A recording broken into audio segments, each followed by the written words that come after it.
guys, welcome to my YouTube live. My name is Glory Elijah. This is Frankly Speaking with Glory Elijah, and I am the girl with the T. You all are especially welcome. I'm super excited about today's gathering, today's conversation, because it's a very interesting topic for conversation that we're having today.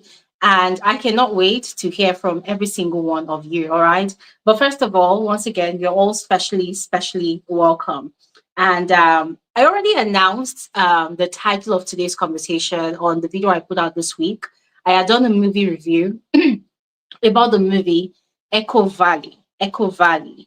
A lot of you, I don't know if you saw the movie, but I saw your comments and I knew that, yeah, today we're going to have a very interesting conversation. All right. So, in case you're not really sure what we're talking about today, as I mentioned just now, I reviewed the movie Echo Valley, and there are quite a lot of things, a lot of lessons, to take away from the movie itself.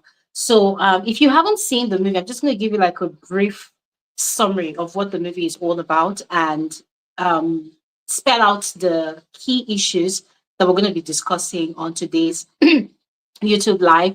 Ellen, thank you so much for joining. I see you in the comment section. Erica, thank you so much for joining.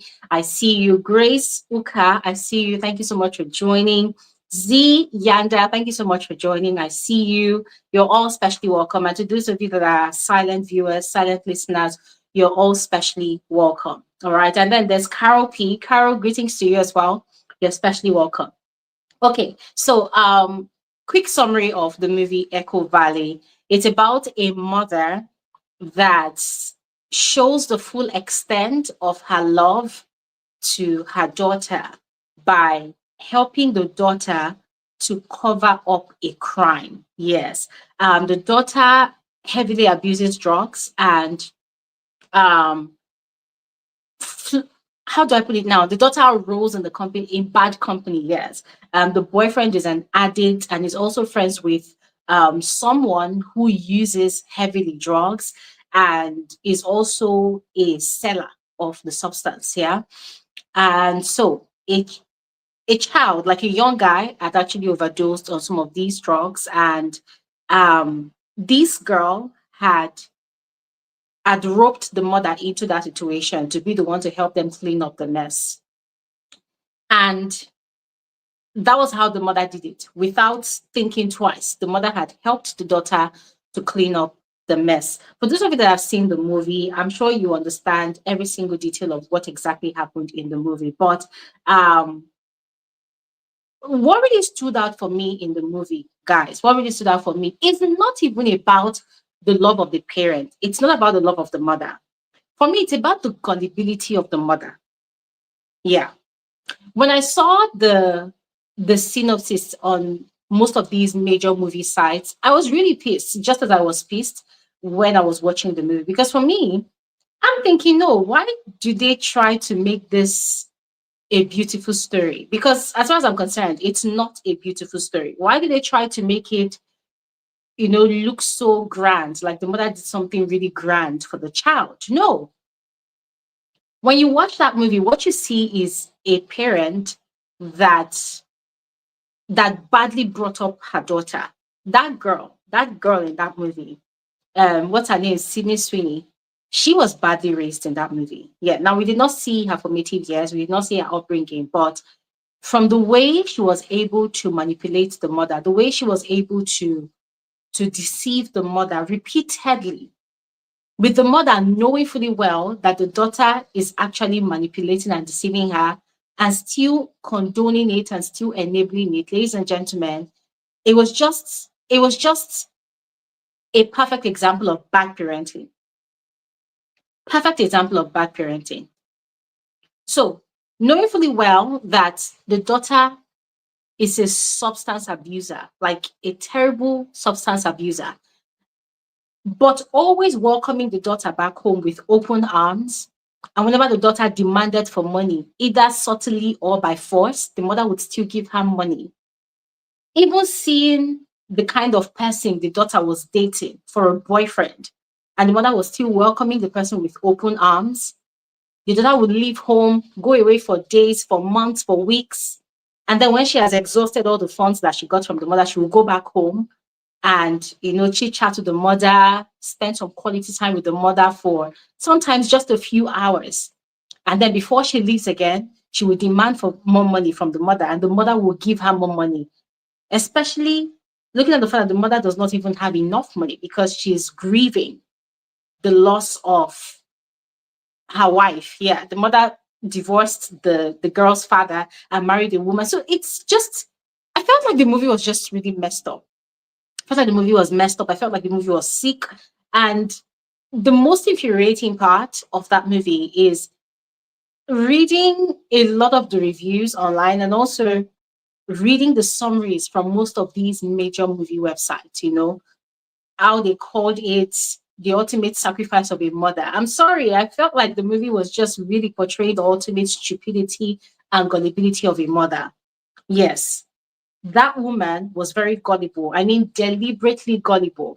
She knew that the daughter was using her. She knew that the daughter was deceiving her. She knew that the daughter was manipulating her, but she still offered herself all the guise of unconditional love, the unconditional love of a mother. And it was just really, really annoying, guys. I was watching that movie and I was cursing and swearing over and over and over because there's just so many things happening that was just very, very annoying. Because, first of all, why would you, as a mother, not lock your daughter up in rehab, knowing fully well that your daughter is a substance abuser? Why would you allow her to move around freely, continuously abusing these substances? Look at the kind of person your daughter is dating. You know that that person is the worst influence ever on her life and her life's decisions, and you still allow your daughter to be in the company of such a person. Your daughter would come back home, force you to give her money, and then disappear again, and you would still condone it. You would still allow it. And when she returns home, you're all excited. You're just excited. You don't want to know what's been going on out there, the repercussions of what she's been doing out there. For you, so long as your only child is back home, you are happy. I mean, guys, the movie was just so annoying. But then when I reviewed that movie, I asked you all a question. I asked you all a question. The question is, if you were a parent and you had such a child that would abuse substances, probably an alcoholic or a drug abuser or maybe a criminal. You have a child that is a societal miscreant. You have a child like that is a repeat offender. What would you do? Would you hand over that child to the authorities, or would you continue to welcome that child back home? Give the child a pat on the back, regardless of whatever the child must have done out there in the world, regardless of whatever crime the child must have committed out there in the world. And the final question, if your child committed murder, would you report that child to the appropriate authorities, or would you help the child to hide the crime, to clean up the crime, and to cover the crime? That's the question, ladies and gentlemen. So I'm going to go ahead to drop the link to this conversation in the comment section because, as I told you all on the video I did, I am not a parent. I don't have a child of my own yet. So I don't think I'll be able to properly answer that question because I don't know how it feels to have a child and watch your child do all of these things. And then you either choose to hand over your child to law enforcement, or you decide to cover your child's crimes. Guys, I don't know. So I would love to hear from all of you. If you would love to contribute to the conversation, the link is in the comment section. Go ahead, click the link, and let's discuss. Yeah. And you can also share your contributions in the comment section if you are not comfortable enough to click the link to come on here to share. All right. Yeah. So while we're waiting for people to join to speak, I'll also share that another thing, another thing I observed from the movie is that the mother had this fear of losing her child, which in a way is quite understandable, with a lot of parents. I mean, I've seen parents who enable their kids to do whatever they like. Some of them they call it gentle parenting.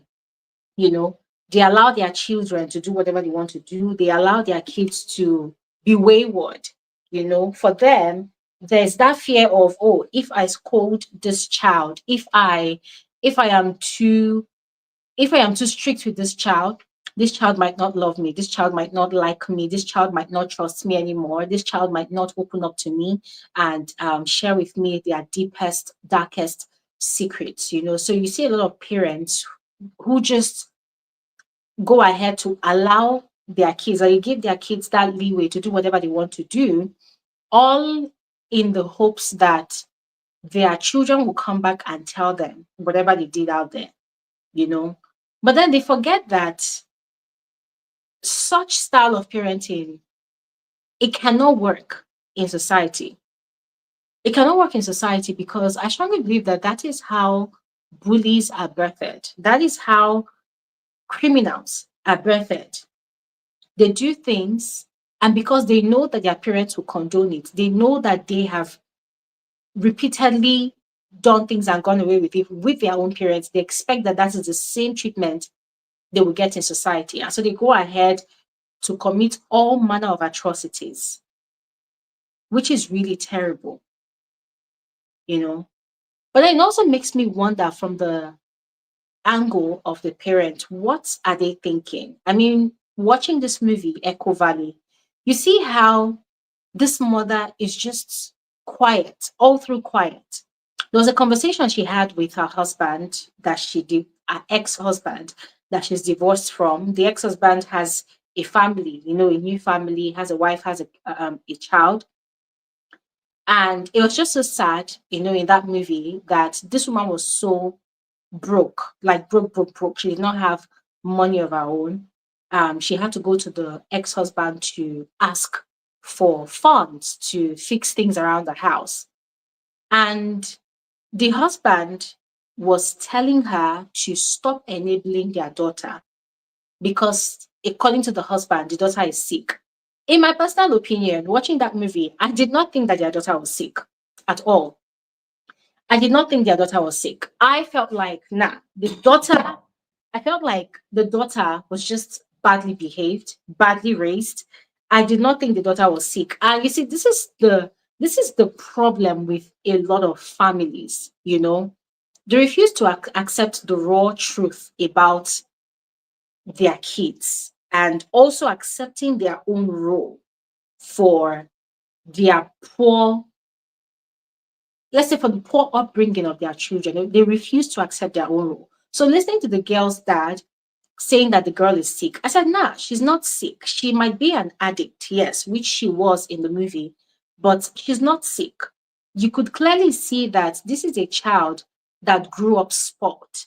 This is a child that grew up in an enabling environment where she is used to getting away with whatever she wants. Anything she wants, she gets away with it. Whatever she does not get proper punishment for it. Whatever thing she does that is really bad, there is no implication for it. She gets away with any and everything that she wants.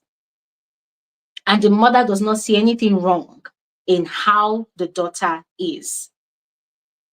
And so, even with using drugs, there was no time in that movie that the mother sat down that child and talked sense into that child, or scolded that child, or even reprimanded the child for most of her life's decisions, and for even still dating that loser of a boyfriend that she had. So listening to the conversation between the parents, the woman and the ex-husband, guys, I was just so pissed because I'm like, look at these two shameless people. You cannot even take responsibility for the fact that you did not raise this girl properly. You did not raise this girl properly. And so to disguise your failure as parents. You just crown it all up as she's sick. The girl is not sick. People might say that, oh, she has mental sickness or whatever type of sickness. Nah, she's not sick. She's just badly raised. Badly raised. Very spoilt. Badly raised.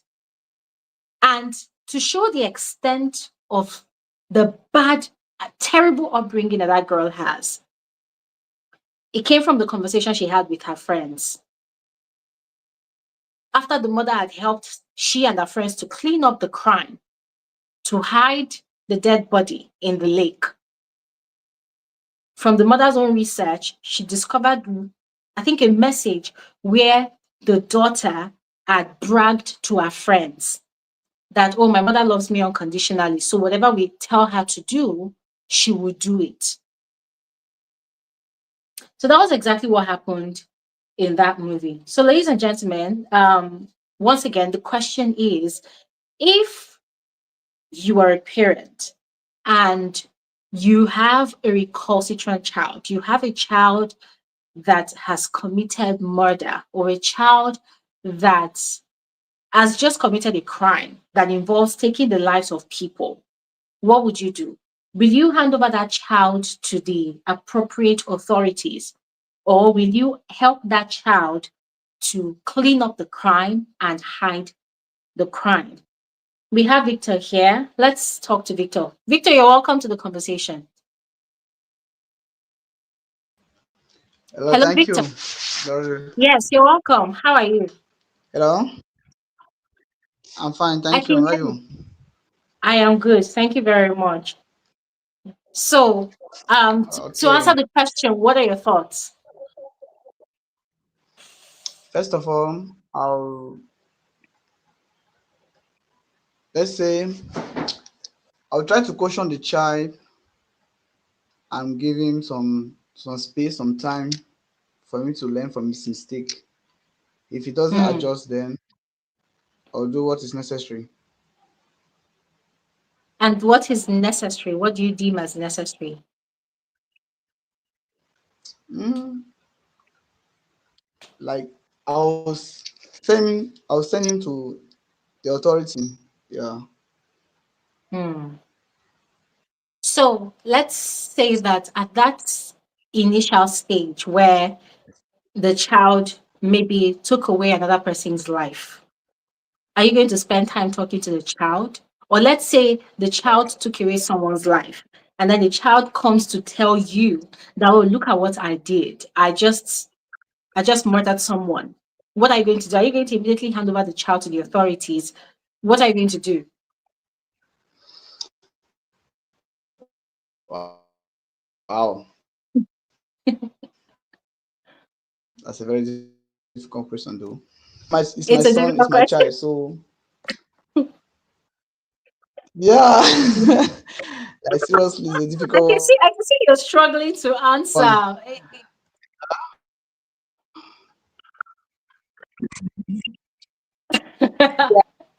Victor, you're Just call struggling. You're struggling to answer. the cop. Yeah?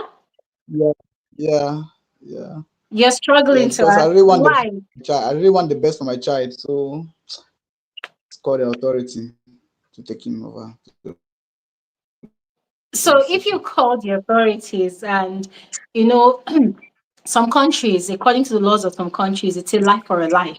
For some other countries, it's maybe Okay. life imprisonment. What would you do, knowing fully well the repercussions for your child's actions? What would you do? Will you say, okay, I want the best of my child, I will save my child and deny the crime on behalf of my child? Or will you say, oh no, you took the life of someone else, hand over to the police?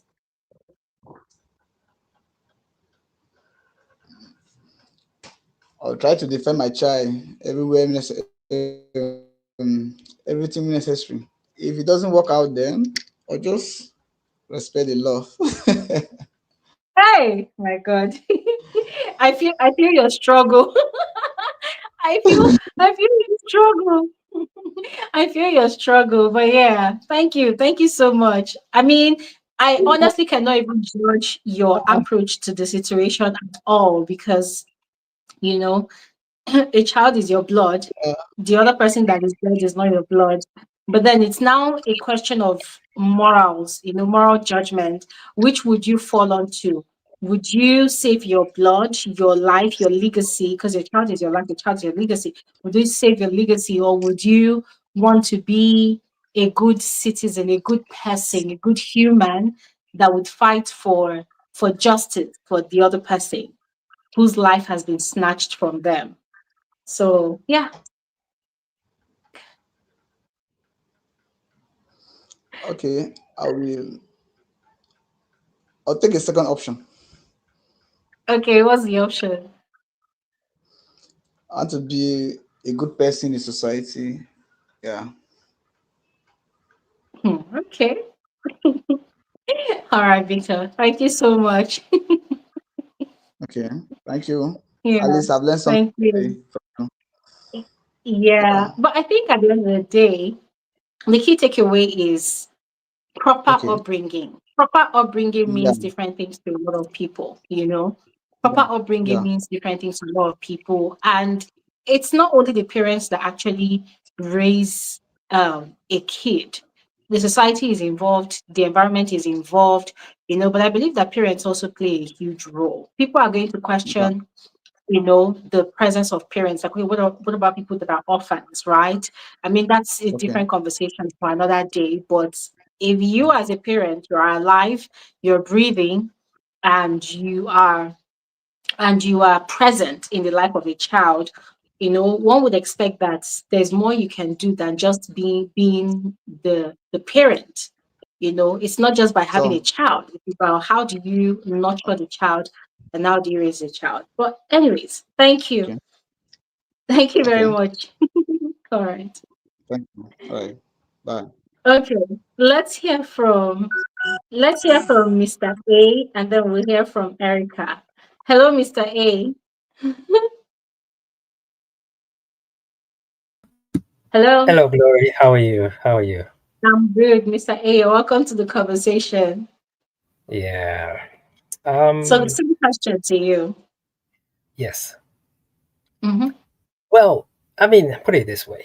Um, the movie itself, I had to go watch it, to actually see Yeah. what you were talking about. And um, if I use the concept of the movie, I would actually understand that from the movie, the girl has been given lots of opportunities. She's been given lots of chances. It wasn't her first chance. It wasn't her second chance. It was time and time and time and time again that a reoccurrence of something she always keeps on doing. And Mm-hmm. to me, that spells.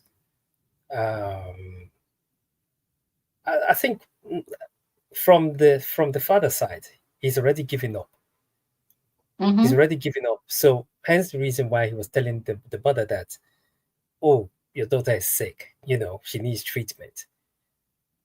I believe the mother is so into just making sure that she can hold on to that one thing which is hers, and that's her child. So she can't see anything beyond, you know, losing her child. And it's really interesting because the daughter can actually do anything, sell her mom, kill her mom, or anything, just for her to get wherever she wants to get. But the mom, because of that motherly love, she can't do that. So if I was in that situation, I'll give you the first chance, I'll give you the second chance, and even the third chance. And to be honest with you, after three chances, if you're consistently still doing the same thing, that means you're not there to learn anything. And you always keep on repeating, doing the same thing each and every time. And there's obviously, you do not actually want to be corrected in any way, shape, or form. You're always going back to being who you are. And Mhm. that for me now becomes to, it's no longer love, because I can't see you, I can't see my, either my son or my daughter or my child, I can't see them in right in front of me actually killing themselves. And I know I've actually done everything possible, humanly possible, to make sure that that child, gets the the utmost, the best thing to, try to correct, him or her. And I Mhm. can see that that is not actually working. So it will have to come to a point in time whereby I would just say enough is enough. You would actually, you know, I'll just let go. I'll just let go. And when I mean let go, basically it goes to a point, if she gets arrested, I'm not emotionally or anything going to be connected to her situation, you know. So whatever she does after that time, she's actually on her own, because you can't continuously keep on helping, saving, and you're not getting anything back.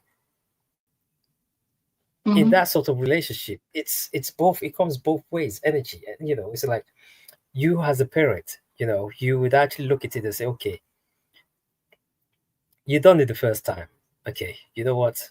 Probably the first time, who knows, you know, whether it was like an error or whether, misjudgment or whatever it is, you could give her that benefit of doubt, you know. But Mhm. when it keeps on happening, over and over and over again, then, you've got to just, hands off and just say, you know what, enough is enough. You've got to, not, because it's not actually helping you as a parent, because it's now Mhm. you become the parent who is actually encouraging all these bad things that she's actually doing. Because at the end of the day, if she eventually gets sent to prison, and she's being asked, what, where were your parents, what's she going to say? She's going to drop her mom in it, said, well, even my mom actually helped me in this, in the murder case. So, Mhm. how to feel, how long does it go on for? So me as a parent, after a while, I just cut off all ties with that person, because for me personally, it's not going to help me. Mm. I'm not actually doing anything, that is helping that child. I mean, I'll give you a story, because I mean, the thing is, there's some parents out there that's, regardless of whatever, just in the case of the movie, regardless of what actually goes, whatever they went through, they would actually hold on. They would just going to have that little bit of, give that person that little bit of benefit of doubt, that something good is actually going to come from that person. Yeah, just that little bit, because they always want what's best for their child. You know, I mean, I'll give you an example. I used to know this friend of mine, um, when we were kind of growing up. We used to discuss about kids and stuff like that. And he was like, at the time he didn't actually have any kids. So, we were just talking, and he was like, I think one day we actually saw a disabled child, you know, and he told me, he said, you know, who would, in their right frame of mind, allow, what sort of parents would actually allow them knowing that the child is, from inside of the womb, they know that that child is disabled. Yeah. And they'll bring that child into the world. And I was saying, well, you never know, because, at the end of the day, you never know the emotional attachment from either a mother, of that child. They've carried that child for 9 months. So you cannot actually say, it's like, we were kind of going back and forth. It's like, he has, as a, he wouldn't want to see whether his partner or wife or whatever go through the trauma of raising up a child who is actually disabled, you know, because Mhm. he says it's so traumatic, you know, and you know. Fast forward, a couple of years, you know, he gave birth, to a child. And unfortunately, the child was disabled. So, what do now in the situation, you know, you're not really doing what you say you are actually going to do, because now you're now a parent. So now you've actually got someone into the world, you know. So what you say you're going to do when you're not fully aware of the situation is totally different from what you would do when you're in that situation. Because we as humans, logically, we can actually say things when we are not in the midst of the whole situation which is actually happening to us. Logically, we can actually say, oh, this is what we want to do, you know. But emotionally, when it does happen, your logic sometimes go out of the window and your emotion actually takes over. Hmm. Makes a lot of sense, Mr. A. I mean, as I said before, personally, I can't even answer that question for myself because I don't have a child of my own yet. So I cannot say that, oh, yes, this is what I'm going to do, this is what I'm going to do. But a few questions for you. One, do you think that's according to the movie now? Do you think that that girl was really sick? Or do you think she was just a product of bad upbringing? That's number one. Number two, the way the mother handled the situation, right? I mean, this girl has a track record of always disappearing, coming back, never listening to advice, just living her life the way she wants, substance abuse, living in bad company, doing whatever she wants to do. Now, the mother knows that this child always comes with baggage. Every time the child comes back home, there's baggage. There's one issue or the other. The mother knows that this child has the tendency to do the worst things out there. And so the child comes back home and tells the mother, oh, there's somebody's blood on her body. Oh, this happened, that happened. I killed somebody. So if you are in the shoes of the mother, whether you have kids or not, what would you have done? Would you have done the same thing the mother did, or would you have done something entirely different? What would you have done? So those questions. Okay, now let me answer the last question. I mean, the thing is, from the movie itself, the mother, was so much in love with her child. Yeah. So the mother would Mm-hmm, actually do anything, regardless, to make sure that she actually hears her child's voice, she sees her child, you know, and make sure that her child is actually okay. So mm-hmm, there's this thing already which is emotionally attached with the mother. The mother is actually saying, regardless of whatever actually happens, I am actually going to make sure that my child does not actually go through anything. I'm actually going to provide everything and everything for that child, regardless of whatever mm-hmm, the child has actually done. Yeah. mm-hmm, Because I think that was her only child. There's no fallback on, her to actually say, oh, okay, there's another child which I can actually fully focus on the other kids and basically just let this one actually go. This was just the only child for her. So as far as she's concerned, she's got all her emotions invested in this child. So if this child actually does anything and anything to her, it doesn't really matter. She doesn't see it. I mean, you can actually tell from the movie when she was sometimes she will leave, thousands of no, I'm actually exaggerating, but loads of messages, you know, and her daughter wouldn't actually even call her back, yes. and she, in a way, she actually feels guilty. It's like, oh, didn't you not hear my message, or when I actually, and the daughter just doesn't care. The daughter just she knows what she needs, and she can sense that her mom is very dependent on her. She Mm-hmm, feeds from her. Yeah. mm-hmm, So she knows, and hence the reason why she can manipulate her mom to do anything and everything, for her.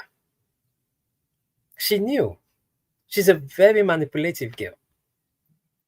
Now, back to the first question: is she sick or is she bad raised? I think, in a way, I think I think it's both.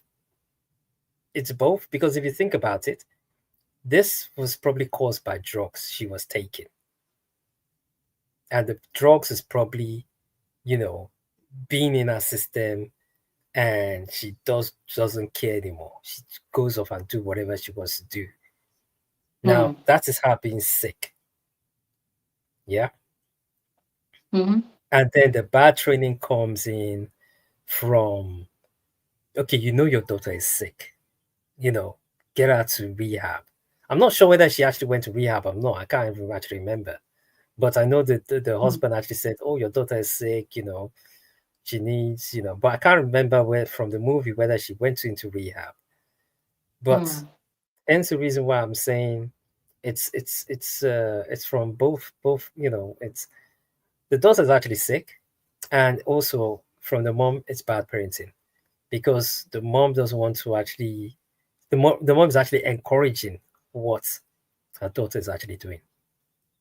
Mm. Okay, so Yeah. the other question, yeah, the other question, if you were in the mother's shoes, what would you have done?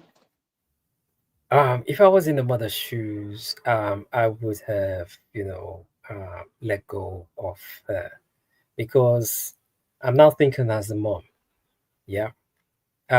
Even though I love my child, if I've given her that many opportunities for her to, um, you know, kind of do the right thing, you know, and for me, I know when a child is manipulating, you know, a parent, and I would see that. So sometimes they do say, um, uh, the father's love for a child is completely different from the mother's love of a child. Sometimes the fathers can emotionally detach themselves from certain things than a mother. Yeah, because they normally use the, you know, situation of, you know, the mother carries the child 9 months, so they know what they've gone through and stuff like that.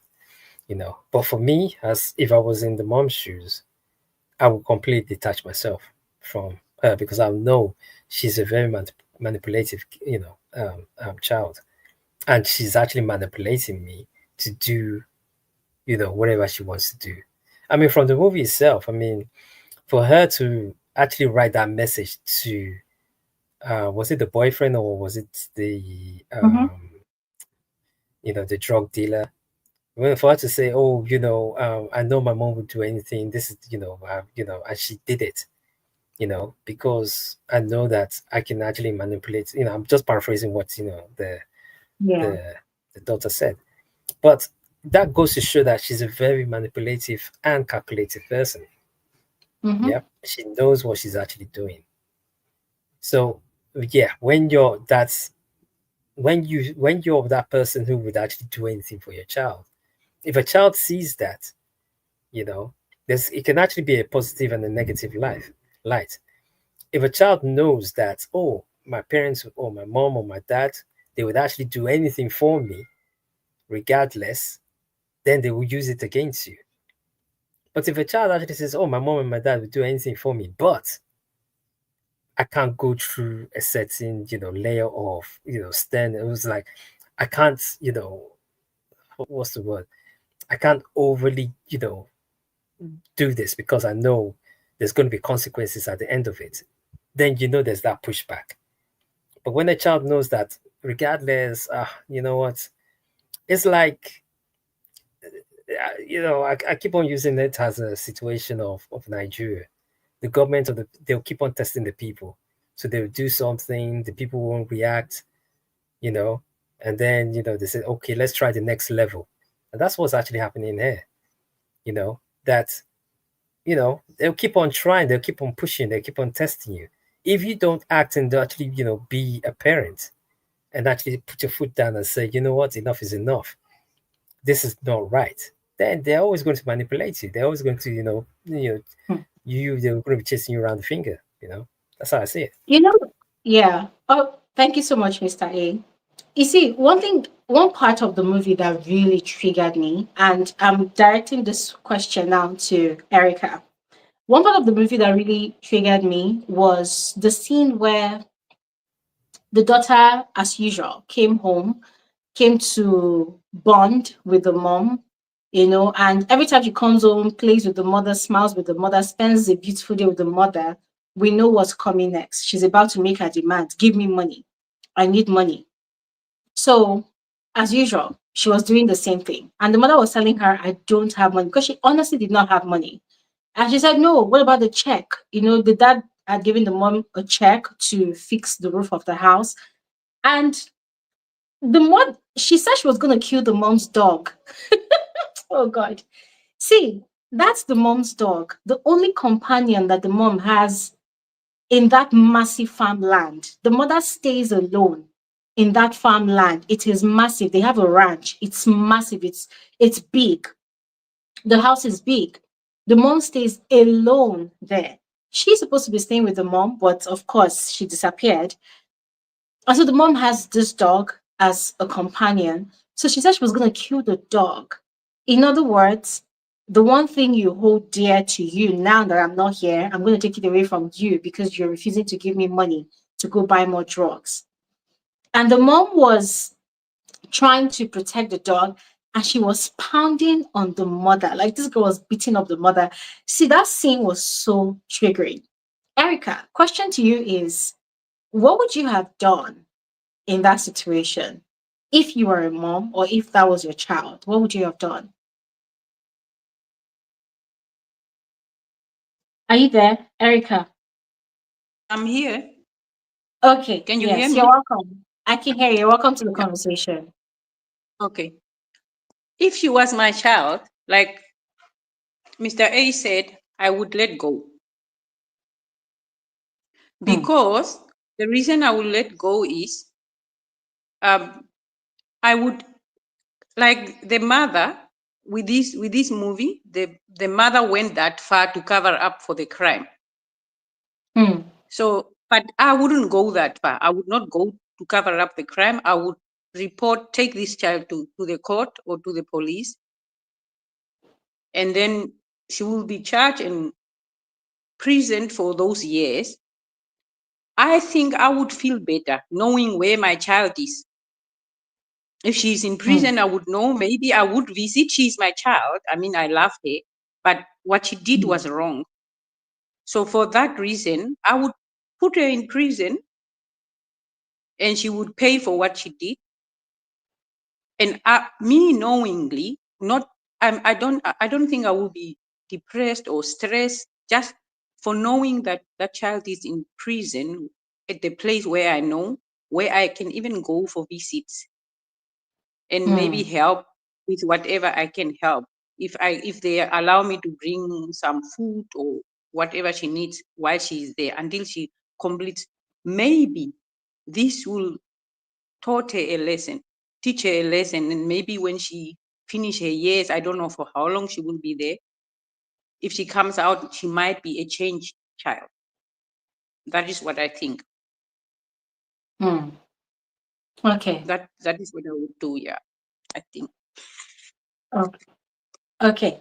Let's take this comment from David. David is saying, when you are coming from a psychological place that includes two divorces and coming out in quotes and identifying as bisexual, Julian, the mom, mindset was set. David, I don't know if you could come elaborate on this. I want to understand, although I see where you're coming from. I'd mentioned before that the mother was divorced from the girl's dad, and then she had married a woman just like her. In other words, she identified as lesbian or maybe bisexual, whatever. Now, in the movie, I'm not really sure if the woman she married died or if they got divorced again, but it seemed like the woman died. I'm not really sure, but she was really alone. She was very lonely in the movie. And so it seemed like every time the daughter came back home, it felt like it wasn't just the motherly part of her that was relieved. It was like the humane part of her was relieved, right? She was so lonely and depressed to the extent that all of her horse riding lessons that she used to offer services for, she canceled all of those things. It was later on that she had to start picking up the pieces of her life. So, Erica, still asking you a question. Do you think the daughter was honestly sick?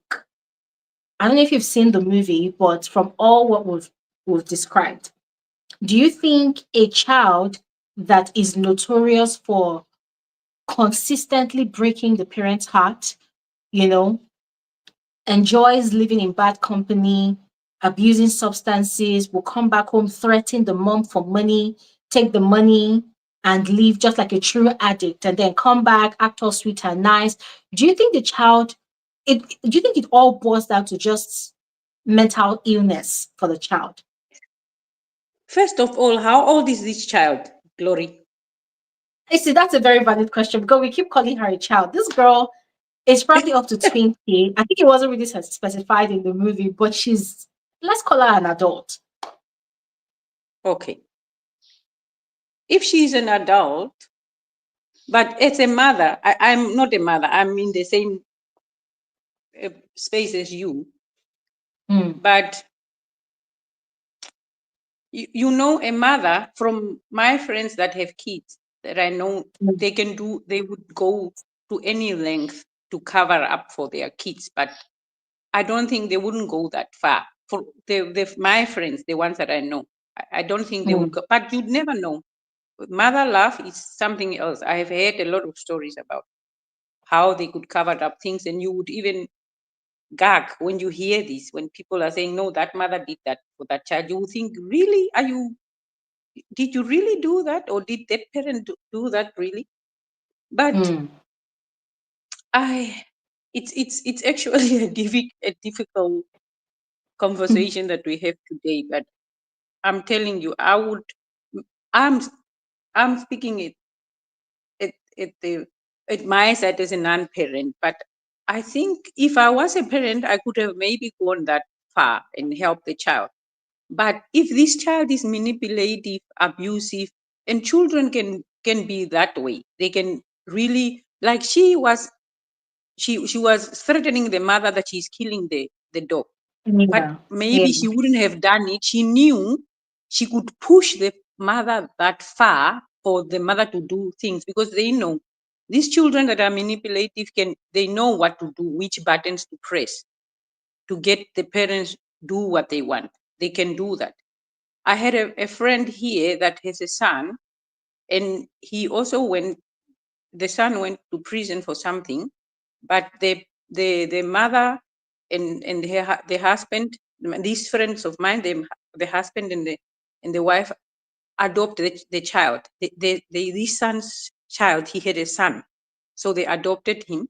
So when he came out of prison, he started using this against the parents. He started telling the parents, because when he came out, he was living with the parents, under the parents' roof, and his son was also living with them, still living with them. It's something happening now recently. And what he did is he started with these manipulative ways of him wanting money from the mother.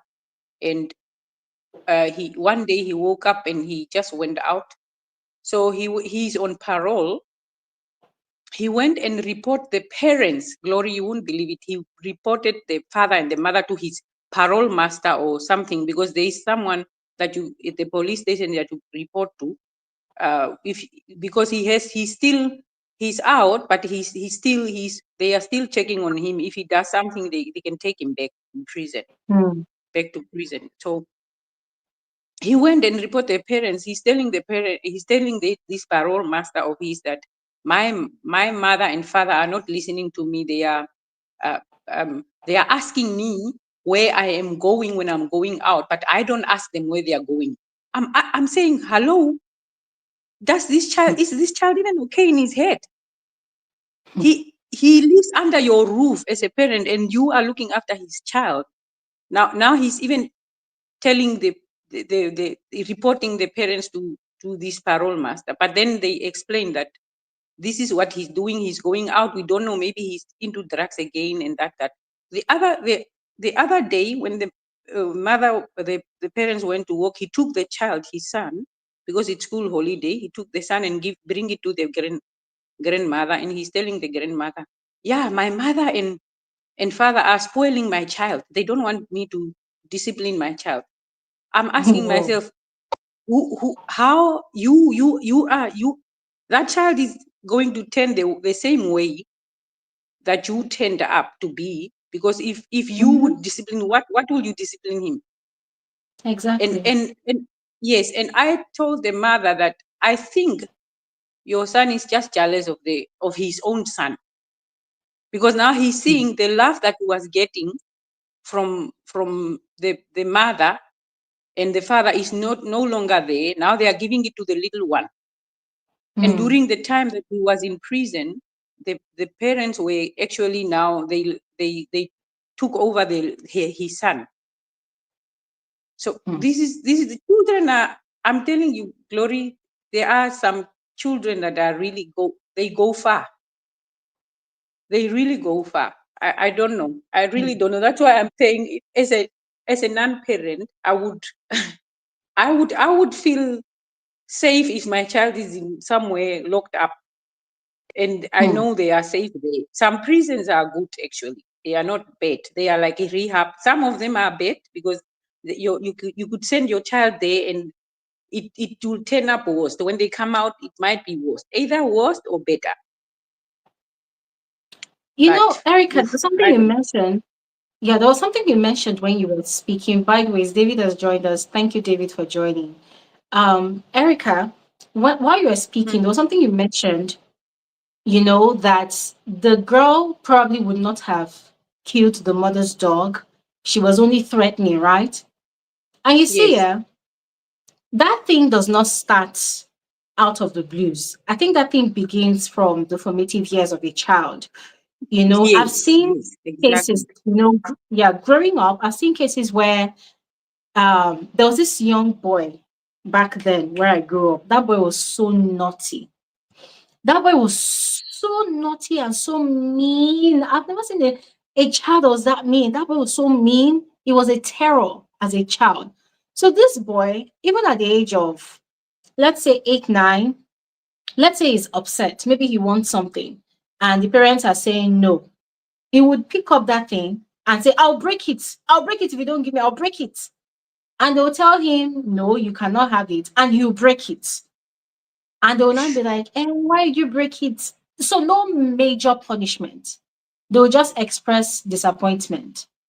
So they were practicing what we now call gentle parenting, no major punishment. And this boy Punishment. did this thing up until when he grew up to the age of like 13, 14, 15. At that point, I was like 5 years older than him. No, it wasn't 13 at the time because I was 5 years older than him. So I was like 17. So minus 5 years from 17. That was his age at the time. This boy did this thing, did this thing, did this thing until he started terrorizing me because I was quite small growing up. This boy was terrorizing me. And if you go and report to the parents, they'll tell you, he's just a child living. He's just a child living. That's the only thing they say. No And that's punishment. what they, Until this I'm boy telling now you. finally grew up. When I was in university, my mom would be giving me stories about how this boy fought his mother's sister because the mother divorced and married somebody else, how the boy fought the stepfather, how the boy fought this boy became a terror, right?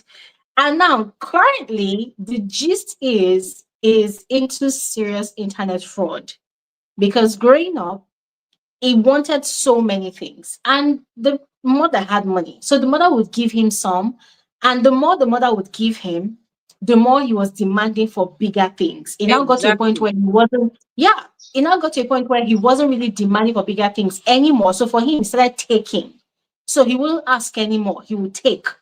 If he wanted it, he would take it. And if his mother did not have it to give to him, or if it wasn't available for him to take, however way he could get it from outside, he will go and take. So currently, that is what he does.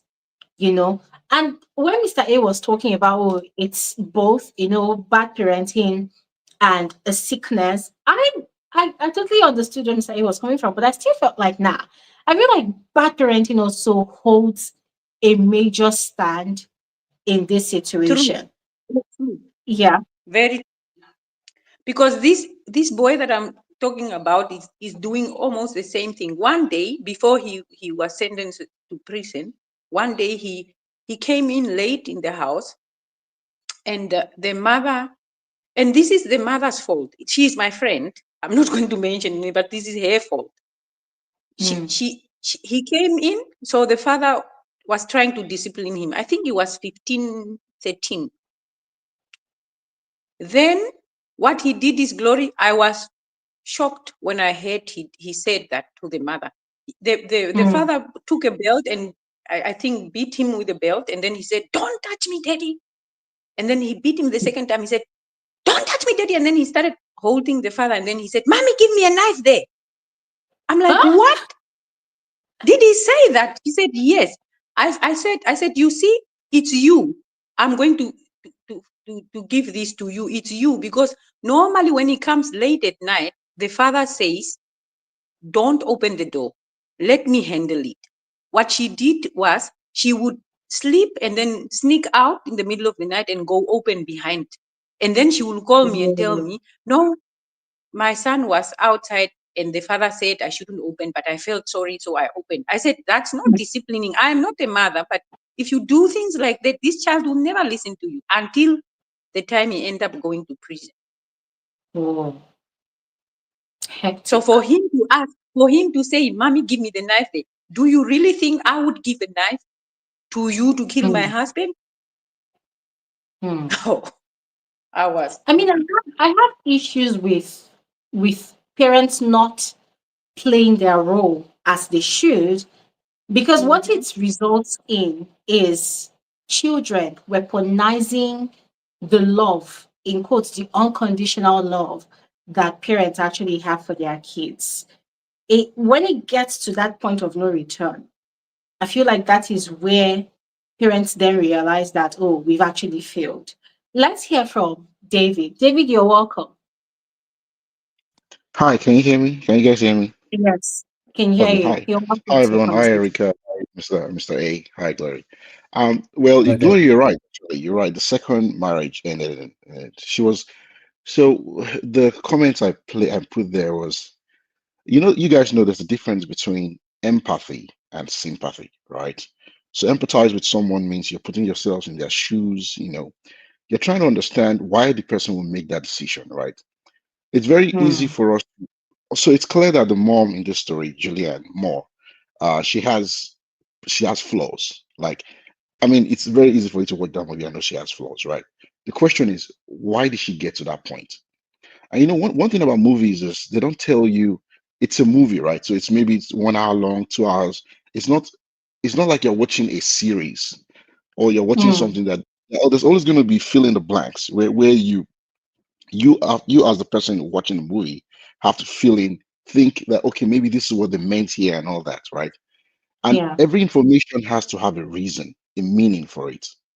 What will make a woman get to a point where she does not know where to draw the line in and just keep supporting the child over and over again to the point where she's willing to actually cover up a crime like that, what will make you get there? So if you want to empathize with that lady, try to put yourself in her shoes, right? So who exactly is that character? The person that was writing that script, right? What was going on through her mind, that because a normal person will not do that, I'm telling you. Normally people will not go that to that extent, right? So if you've so the person in question is a woman who divorced, got married the first time, got divorced, and by the way, the guy she divorced, who is the dad of that girl, of his daughter, she was going back to meet him for money, right? Mm. So there's already that shame and all that. Something is wrong there, let's put it that way, right? And now she was married to a man, to male, a female that was married to a male, and then her second marriage was to a female, Mm. so it takes a lot when you hear these people saying that they're coming out, out of the closet. When they say I'm coming out, right? There's a lot of stigma attached to that thing, right? There's a lot of I'm struggling to come out. There's a lot of psychological burden to it, right? People that know you that you are married to a male now know you that you're married to a female, right? And Mm, you have to live with that, right? So they are not in the same psychological space in the mindset that you are. Then that one now ends in a death, right? So now you've lost two marriages, well, really not of your own or fault. And in all of these two marriages, you're still not a rich person. You're not wealthy. Yes, you have a farm, mm, you have a bride, and you have just one child, right? And you're way past the age where you think you can have another child again, right? So you also have the situation where you have a single child, only child, right? And so mm, normally, even if he wasn't still married, even in cases where they have a husband and wife and they have one child, they usually try to spoil that child. We always hear that, right? That one of the ills of having, I mean, who are you? If you have a child, that's good. If you don't have a child, that's good, right? We've talked about this weeks ago, right? But if mm, it's a known fact that when people have only one child, there's tendencies that they're going to spoil that child is higher than if they have more than one children, right? It's a fact. mm, So on top of the fact that she's good, she went through a divorce, came out, she's bisexual, clearly, right? She's no, she's castrapped, right? Then she has an only child, and then like you keep saying Glory that, and she has this dog as a companion, right? That's all mm, she's got. If you put your head in that woman's space, now I've painted the scenario, right? So that people will really know what we're talking about here. We're not talking of the regular person that you meet in the marketplace, or somebody that you meet in the church, or somebody that you know in your workplace that is in a stable family. I mean, to be divorced alone is an issue. To come out on his own is an issue. In quote and unquote, it's not supposed to be true, but to have one child, and that's the only child you have, and you're way past, that's in a way in this situation is an issue, right? And mm, all of that adds up together. This is putting yourself in that woman's shoes. That's what I'm trying to do here, right? I'm not mm, giving excuses that she should have done that. And I'm not even going to the issue where Mr. A raised about they can also this it's not just the woman that has a problem here, the child also has a problem, right? Which I agree. By the way, I agree with that connotation. It's just that we don't know how to share the problems they have. So what I mean is, um let's assume that the woman's fault is 80% and maybe the daughter's fault is 20. I don't know, we can't put a percentage to it. I don't know what that percentage is. But if I'm going to put a bet there, most of the problem is on the woman. But I'm just creating the scenario why the woman got to where she is, right? That's where she is. mm, All of us here can sit down and watch that movie. Even the guy that wrote that, the director of the movie or the script writer it's just a script to that person, right? Unless it's a real life story of someone else, right? Is that person that knows exactly where the shoe pinches, right? So that's where the woman is. Now, for the daughter, right? Substance abuse. Substance abuse, if it goes in the same bucket when you talk of psychology and psychiatry and issues, right? Substance abuse, um, not what do you call it? When you have there's a kind of personality disorder where people just keep misbehaving and misbehaving, and they can't go back. Okay, it's a little bit of OCD, compulsive disorder. You are willing to, you are drawn back to that place. You're drawn back to that place, right? So that's going on, right? And people are in that space. That lady, unfortunately, has bad companies, like you said, Glory, earlier on, right? And that just mm, feeds into the bucket from the daughter's point of view now, right? So we've talked about the mother's point of view. Now to talk of the daughter's point of view, right? If you have a child that's growing up in a single mother, single parent home, right? I know that it's not, there are lots of examples in the world where single parents have raised their kids well. That's a fact. But there is a rule when the father is in the picture. Now, the movie does not tell us how much the father was involved. They just told us that they were divorced, right? So yeah, we don't know how much. Is that the dysfunction of the family is obvious, and it actually plays some role in why that lady, that's the daughter now, kept having friends that were bad on the outside. That's what I'm trying to say, right? Well, I'm extrapolating, and that's what you have to do when you don't have the facts because the movie cannot give you all the facts. That's what I'm saying, right? Yeah, but she was coming from a Mm. home that's broken, right? So a broken home, a broken person from a broken home is a prey for getting into a wrong friendship outside, right? Again, I'm not giving excuses. I'm playing the devil's advocate here. I'm trying to say, let's even be in the shoes of the two people, right?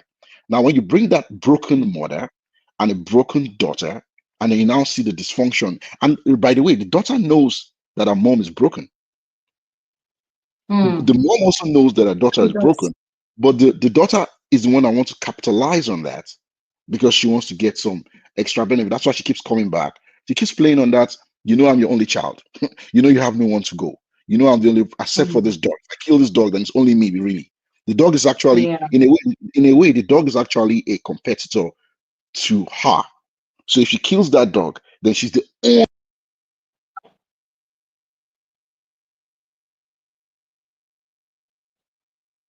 David, are you there? Hello? Hello, can you hear me now? Okay. Yeah. Okay, Yes. sorry. I know you cannot hear me. I actually knew you cannot hear me, right? So that's the dynamics here, right? It's very easy to look at the movie and just say, oh, this is what. But there are complex layers of each of those the two major characters. The complex layers. I just wanted to lay in front of everyone, you know. And I'm not saying everyone is right here, you know. It's just that it's so easy for us to just sit down and say, you know, oh, this is this is that. But really, it's very difficult. Yeah, I'll keep quiet now. Yeah, I mean, thank you so much for that, for laying out all the cards, David. And I really appreciate that you did that because, for the benefit of people that haven't seen the movie, I think it gives them a clear picture of what we are dealing with first, before now generalizing the situation.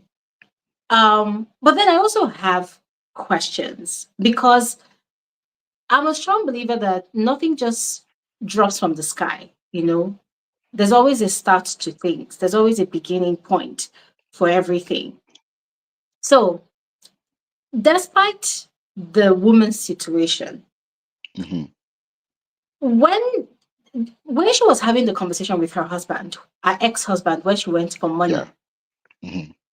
it seemed like, although it wasn't stated, it wasn't suggested, but Hmm. it seemed like it seemed like the man left probably because of the daughter's situation and the fact that the woman came out as maybe lesbian or Coming bisexual. out, yeah, coming out, yeah, coming Yeah, out, yeah, are coming out. So it seemed because when I think it was the woman that asked him, "Oh, have you seen, the daughter?" Called the name of the daughter, and the man looked exhausted. He didn't even want yeah, to have the Kate, conversation, yeah, but he had to remind her that I told you she's sick, and the woman was making excuses for the daughter. So it seemed like even in their marriage, aside the woman probably maybe struggling or maybe needing to come out, it had been an issue for them already that this girl was already abusing substances. And maybe it was something that they had tried to have common ground on. And the woman was probably not allowing that to happen because she kept on enabling the daughter or probably condoning whatever the daughter was doing. So it seemed like the man got fed up and left because when she went to the ex-husband's house, if you notice, the new wife was quite familiar with the woman. Like there was no bad blood between them. So it did not look like maybe the man cheated and left. It just seemed like the man was fed up in that situation. And of course, the wife chose to come out however way, and they went their separate ways. So what yeah. do you think about that scenario? So this is what I meant earlier when I said that a movie will never give you all of you have to fill in the blanks, right? For Yeah. example, we're just thinking that maybe that's why the husband left. You know, for example, that's maybe because number one, she came out, number two, the daughter is a problem, You know, I mean, look at this situation, right? If you have a child, right? I know you, Gloria, you say you don't have a child, that you're not married yet, right? But if you have a child with someone else, right, and you guys are married in a marriage relationship, right? You will not walk out if the child is doing not. You're supposed to help your child get better, right? True. That means the man, if that was the reason the man walked away, is because he doesn't want to deal with the daughter, right? Or is it that he was thinking that the mother was enabling the daughter in behaving that way, right? Because she was too nice, you know. You know what they say when they say a good cop, bad cop. You know, when you play a good cop, bad cop, right?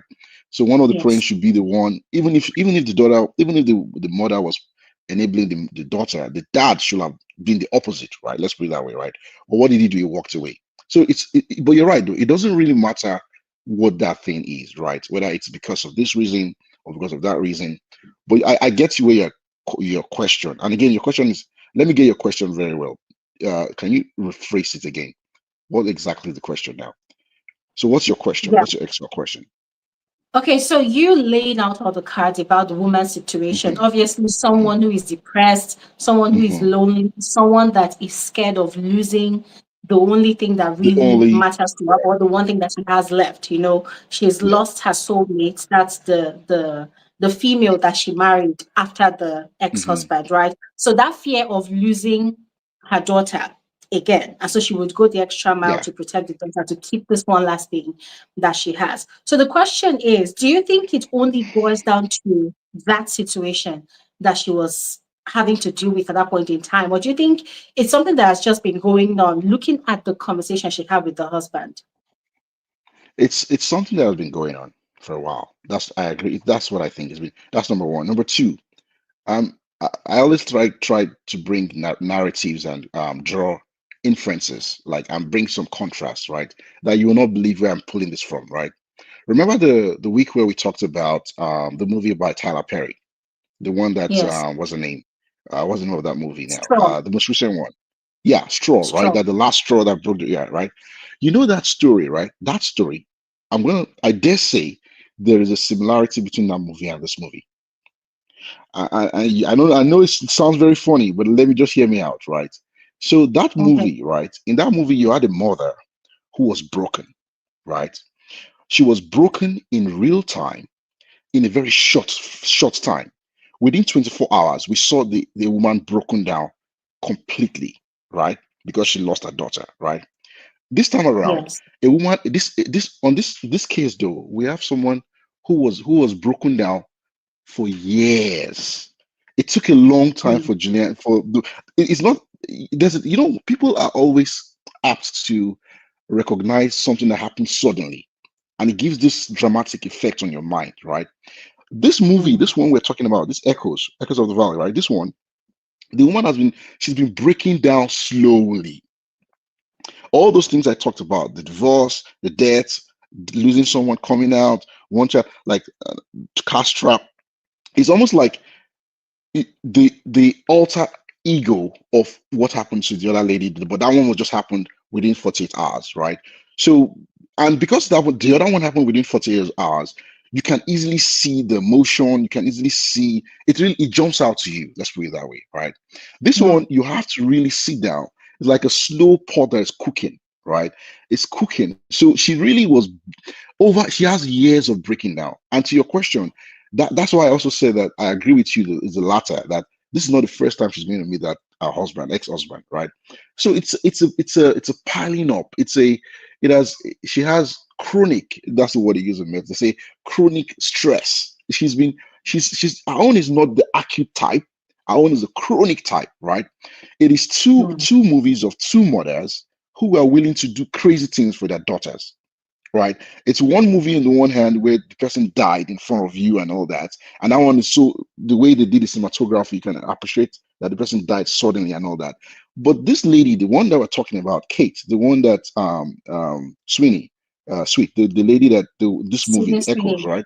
Yeah, Mm. she's not dead, but she's dead to her mother. She's not dead physically, like, but in all intents and purposes, like Erica was saying, and most everyone, and even Mr. Hay, everyone is here is literally agreeing that you will not go and die for it. You won't put yourself on the line for that person, because actually, I'm sorry, that lady is actually quote unquote dead. She has to go to jail. You know, I mean, it's good to know that Mm, she's in jail, but so it's funny when I say there's a similarity, but it's a case of um. Don't be surprised if these two movies are nominated for Oscars, and these two mm, female actors. I'm just telling you how much it's similar, but it does not look like. But it's a stress on the main characters, which are females, about their daughters, right? And one of them is just put on you, choked on you. The other one is slow and over years. And I don't know mm, if any of them is better. I don't know if any of them will. It's just for us to appreciate. We can appreciate Tyler's Zone because it happened. We can see everything that happened and gunshots to kill someone and all that. But this one, she didn't kill someone, but she covered up someone that killed someone and threw the body under the river, right? So it's mm, tough. This is what I'm saying when I say that there is a lot of complexities to the movie itself, right? And it mm, may not come up to you. Even people that watch the movie, like people that went to watch the movie, they'll tell you that it started slowly. It was slow paced initially. If you watch the movie, you guys have watched the movie. It's slow paced mm, initially, then it suddenly becomes like a thriller, right? That's why you categorize it as a thriller, right? It's a slow yeah, pace, then it became fast paced. So the same thing. Again, I don't know if I've been able to answer your question, but I think the answer is that that was not the first time that she was going to see her ex-husband, and that's probably also not the first time it was given that kind of response. And that mm, just tells you it's a chronic problem. What I mean is it's been going on for decades. And that's where we come to. mm, You come to a place where this is the only person you can hold on to, and I gotta do everything for that person. yeah. I mean, thank you so much for that, David. I really liked the way you played. I totally agree with you. There's a lot of similarities between the movie and Straw. And for me, when I was watching it, okay, when I was watching Straw, I was literally melted. I was having like a complete meltdown. But when I was watching this one, I was really angry. I was filled with rage, at what I perceived to be the psychological battle that the mother was dealing with, trying to think quick, what do I do to save the situation, to save my daughter, especially, and without thinking twice, going ahead to do what she did, but still, anyways, I see the No, resemblance between. the differences are also obvious, right? And that's why your emotions were different on the two movies, right? On the first one, Mhm, you felt sorry for Taraji Henson, right? The girl that mm, died is a small girl. It wasn't her fault. She didn't do anything wrong, right? She wasn't into mm, drugs. She's not supposed to know better, right?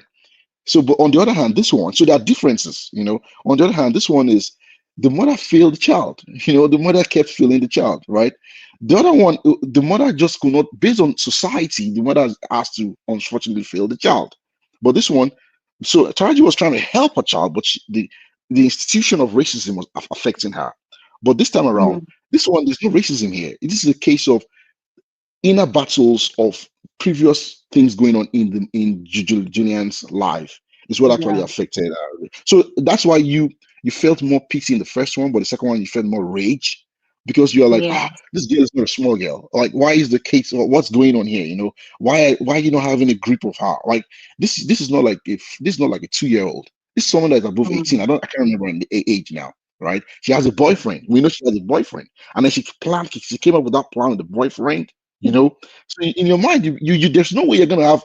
But at the end of the day, what I'm just saying is sometimes you just take a step back and look at the whole picture. There's still some similarities. There's still some similarities. yeah. Absolutely, absolutely. So for the three of you, I have one final question. The three of you, Mr. A, Erica, and you, David. So at the end of the movie, the last scene that we saw after everything happened was the daughter returned home again. She was at the door, but the movie ended on a cliffhanger. We don't know if the woman accepted the daughter back into the house or not. We don't know if she had learned her lessons or not. We don't know if she's going to still be vulnerable again, open the doors, and accept the daughter with open arms. So the question to all of you is, what would you do in that situation? Would you welcome your daughter back home? I'm going to start with Mr. A.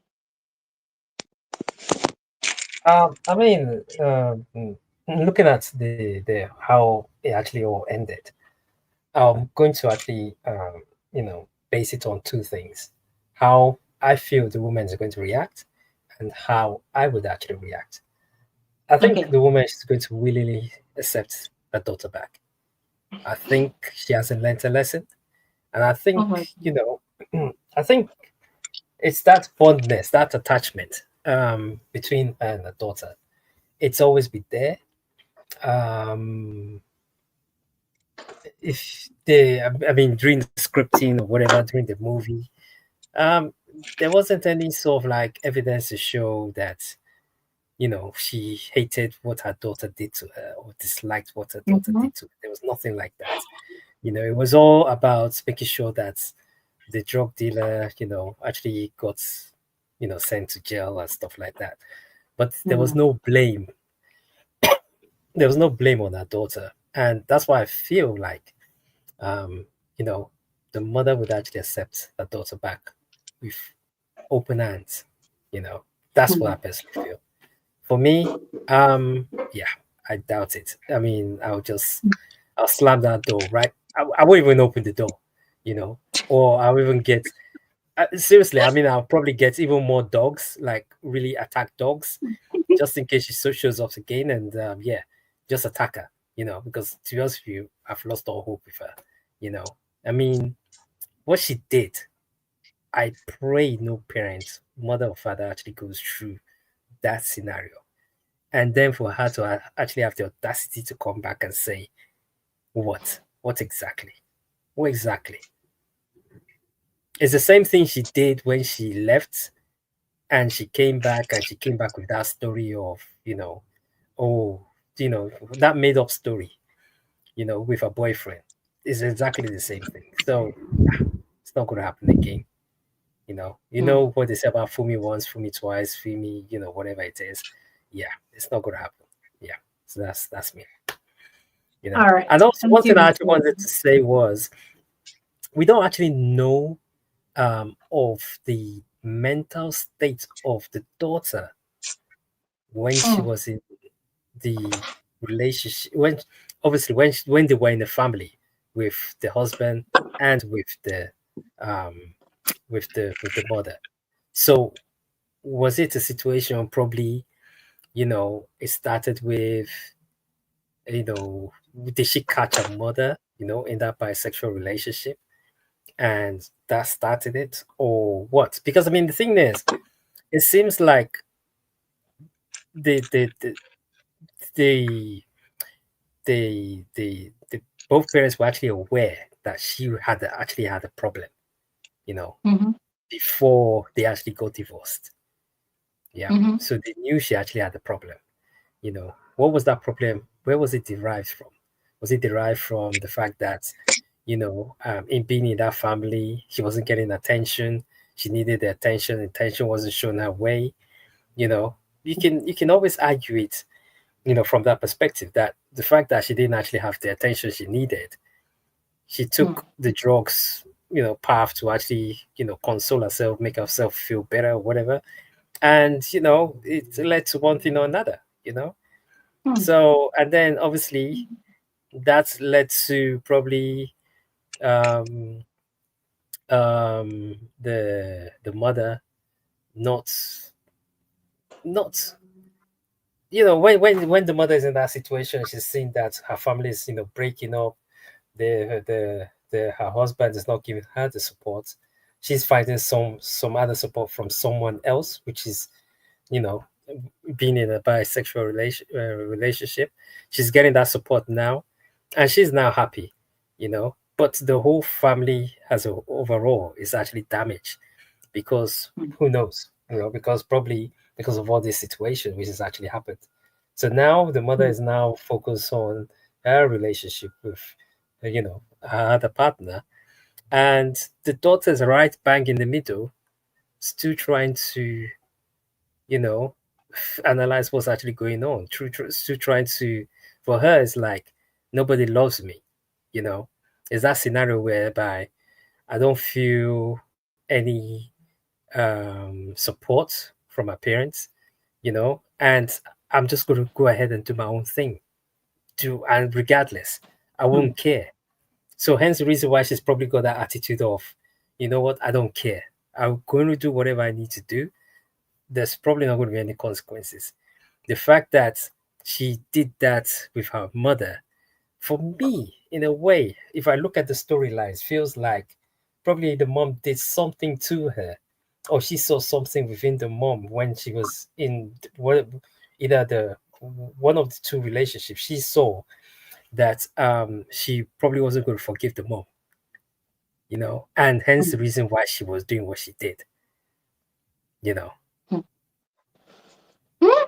So yeah, Leaves a lot for us to think about. it sure does. Yeah, She sure yeah, does.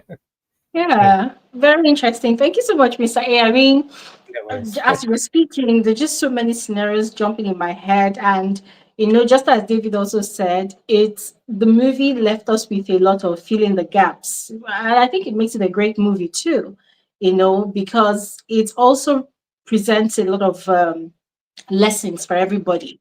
One thing I would take from what you just explained is um, the mom was probably struggling, maybe not happy in the marriage because she's not living her authentic truth and being her authentic self. And she was probably struggling to come out, leave that conventional marriage situation to what society perceives as unconventional. And in the course of doing that, she completely neglected the daughter, and the daughter decided to seek solace in substances. Yeah, it could be anything. Could be anything.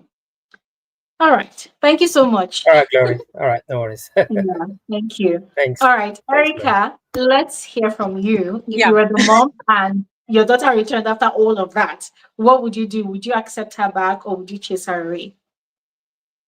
Glory. This It question. calls my As name. a mother, I would open the door, but on conditions. Okay. Is she willing to get help? If she's willing to get help, that's the condition I will open the door. So we will have to talk. And uh, from I think what Mr. David said, or Mr. A said, or David said it earlier, that could be that the mother was also sick. So Hmm. maybe I would also go for help, therapy or something. We both need to do something to get this thing straight. Hmm. Because me thinking I'm helping you, but I'm just making the matter worse for you. Because if she comes back and I open my arms and say, okay, get back home, she would do the same thing. If the other boyfriend is in prison, she might get another one, and this thing will continue. So somehow, somewhere, something must be. We have to start something. Either both of us Hmm. must go for therapy, or she needs help if she is on drugs or something to get rid of that. I think that's the beginning of the change that would have to happen. Hmm. Nice. Thank you. Thank you very much. I mean, I actually agree with that because I wouldn't imagine chasing away my child. Anyways, I don't know. I don't have a child yet, so I don't know. Let's hear from David. All right. So actually I agree with Erica. That's what I'm going to do. I'm going to use three African proverbs to explain myself, right? But I agree with her 100%, right? So Yeah. let me start with what she said when she said that the mother may also need help. So you question your access if I'm the one and the daughter comes Hmm. back, will I accept? But if so in this situation, the the daughter is not the only one that needs help. The mother needs help, right?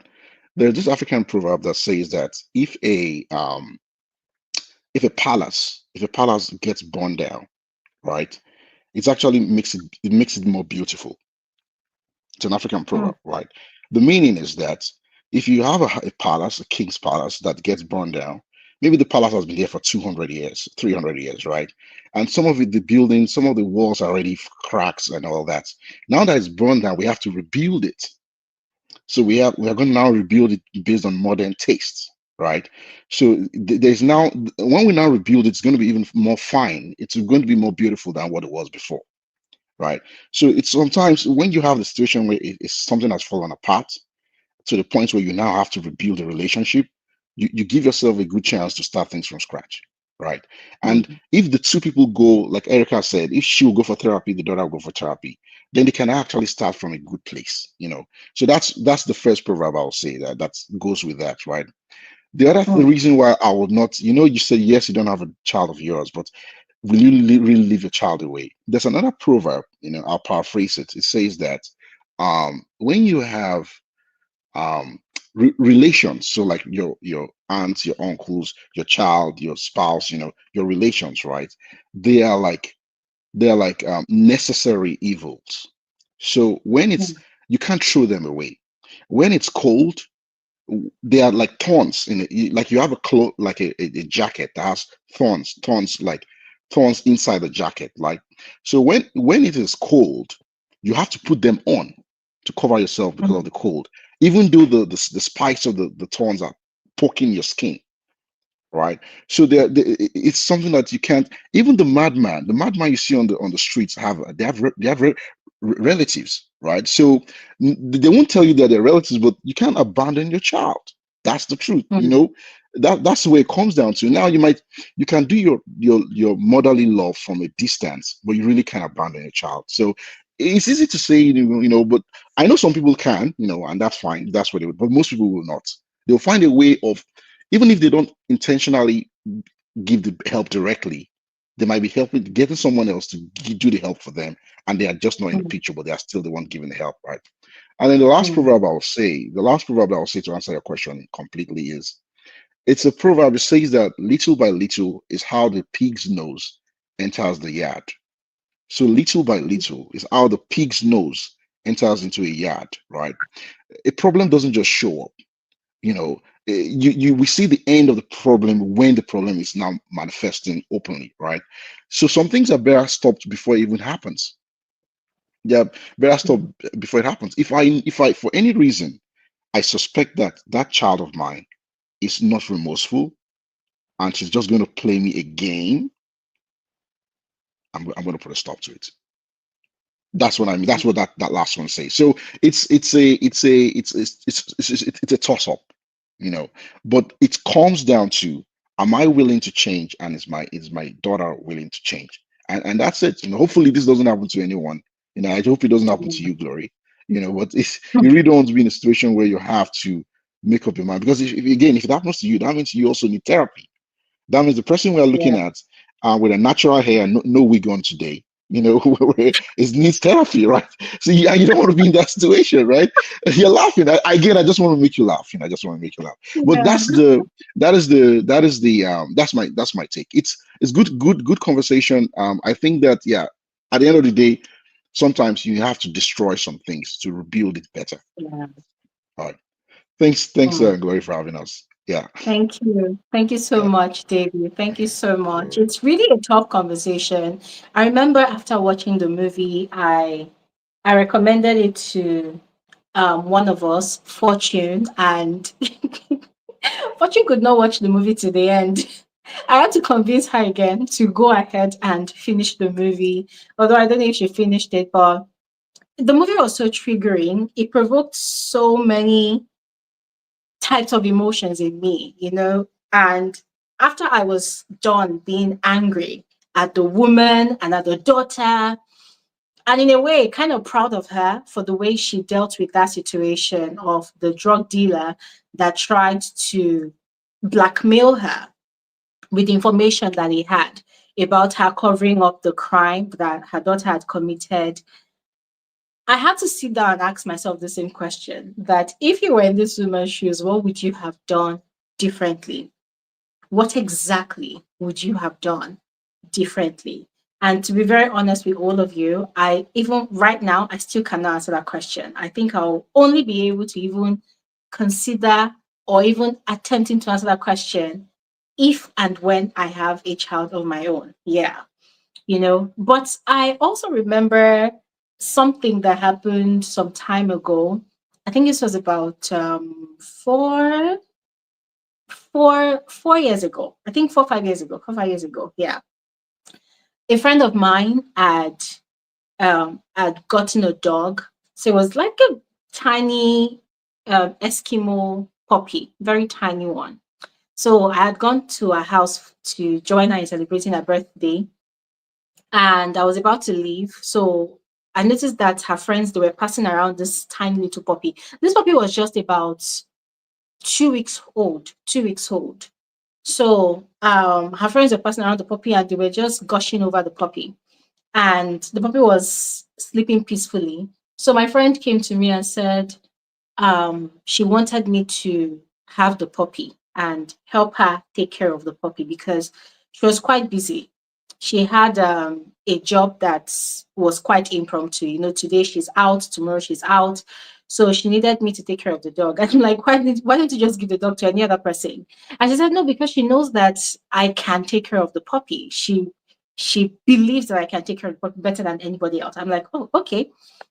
And she gave me the puppy, and see, yeah, I spent 14 days. Was it 14 days? Yeah, 2 weeks with that puppy. And my life changed. My life changed. Guys, I was literally going shopping with this puppy.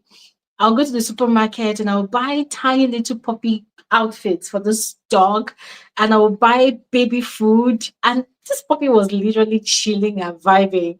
I was buying milk. I was buying I was buying so many things. I was buying toys.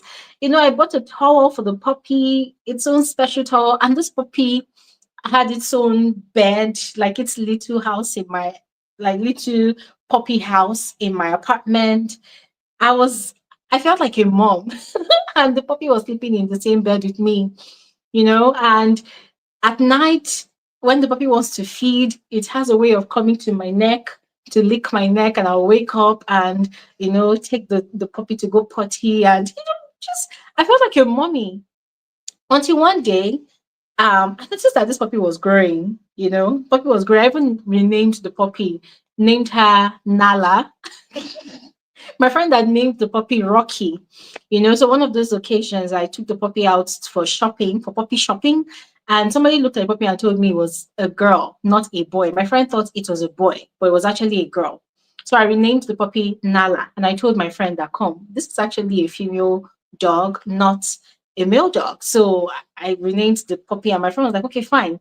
So we bonded, Nala Rocky. We bonded so much, and oh my God, it was like my world at that point in time revolved around that puppy. I remember how any little thing, I was making videos, I'll be chilling with the, and the puppy was so chilled.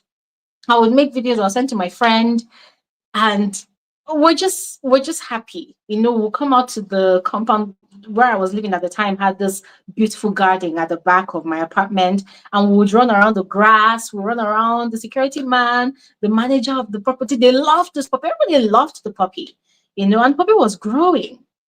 Until one day, I was trying to feed the puppy, and I think the puppy bit me. The puppy bit me. So the thing is, at that point in time, I had no knowledge whatsoever about dogs in general. So when the puppy started living with me, I started doing research, and then I learned about the inconvenience of having a female dog. The stench when they start seeing their period. I saw that one, but I still wasn't deterred. But then I now had to read a bit about that breed of dog, and I learned that they could get wild because of their nature, how they tend to get a bit aggressive and they can easily bite.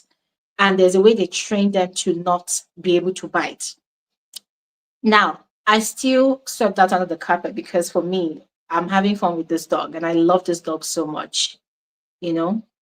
So as I said, one day I was trying to feed the dog, and the dog was in a hurry to eat. And this dog never starved in my house because there was always food for it. I was literally feeding this dog milk morning, afternoon, night. It wasn't drinking water because when I brought it to the house with me, it was just 2 weeks old. So it was still quite a baby. So I was feeding the dog a lot of milk and then dog food. And then I was just learning a lot of things about how to raise this puppy. And then one day, like, the puppy just bit my hand. Like, it wasn't a deep cut, but it was like a serious scratch. And I noticed that every time I started trying to play with this puppy, it starts like trying to bite me, and I was getting really mad. Like, why? I did not raise you in an aggressive manner, so why are you being aggressive? You know? And there were times when the puppy would pee. I mean, I had potty trained this puppy, so there was no reason why the puppy should pee the way it was peeing. And I hate a mess. I mean, when it comes to having a bit of OCD for clean environment, I have that. So when the puppy would pee in this corner and I would discover it, I would be so mad, But I could never discipline the puppy the way a puppy should be disciplined because I had no idea how to discipline a puppy the way they should, you know.